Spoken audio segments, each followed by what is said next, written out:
اہل اسلام کا جو نا یہ عقیدہ ہے کہ خاتم النبیین صلی اللہ تعالی علیہ وآلہ وسلم اپنے مزار اقدس میں، اپنی قبر انور میں جو ہے وہ زندہ ہیں، حیات ہیں. اور صرف خاتم النبیین صلی اللہ علیہ وآلہ وسلم نہیں، بلکہ جتنے بھی انبیاء کرام علیہم الصلوۃ والسلام ہیں، سب کے سب اپنی قبروں میں حیات ہیں. اگر آپ معراج شریف کا واقعہ پڑھیں تو اس میں آپ کو ملے گا کہ سرکار علیہ الصلوۃ والسلام جب مسجد الحرام سے جب تشریف لے جا رہے تھے مسجد اقصیٰ کی طرف، تو آپ علیہ الصلوۃ والسلام نے ملاحظہ فرمایا کہ حضرت موسیٰ علیہ الصلوۃ والسلام اپنی قبر انور میں نماز پڑھ رہے ہیں. تو نماز کون پڑھتا ہے؟ زندہ. جو زندہ ہوتا ہے وہی نماز پڑھتا ہے. اچھا، پھر دیکھیں کہ تمام انبیاء کرام علیہم الصلوۃ والسلام بیت المقدس میں آئے اور سرکار علیہ الصلوۃ والسلام نے ان کی امامت فرمائی. تو نماز جنہوں نے پڑھی وہ سب حیات تھے. تبھی تو ظاہر ہے کہ وہ مسجد اقصیٰ میں وہ تشریف لائے اور وہاں آئے.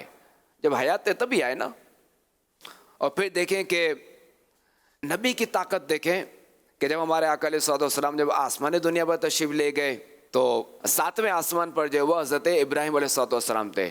اس سے پہلے جو ہے وہ حضرت موسیٰ علیہ الصلوۃ والسلام تھے. یعنی دیکھیں کہ ابھی جو ہے وہ یہ حضرات مسجد اقصیٰ میں بھی آئے اور وہاں پہ بھی چلے گئے. تو یہ اللہ تعالیٰ جسے چاہے طاقت عطا فرما دے، اس کے دستے قدرت میں ہے. کہ حضرت اسرائیل علیہ الصلوۃ والسلام کے بارے میں آتا ہے کہ جو روح قبض کرتے ہیں، ان کے لیے دنیا سمجھے کہ جو نا وہ ایک ہتھیلی پر ہے. آپ علیہ الصلوۃ والسلام یوں دیکھ لیتے ہیں کہ کس کی روح قبض فرماتے ہیں، یوں اشارہ فرماتے ہیں، روح قبض فرما لیتے ہیں. تو جب وہ اپنے مقبول فرشتے، اپنے محبوب فرشتے کو جب وہ اتنی طاقت دے سکتا ہے تو وہ اپنے آخری نبی علیہ الصلوۃ والسلام کو اگر وہ طاقت عطا فرما دے تو اس میں کیا حرج.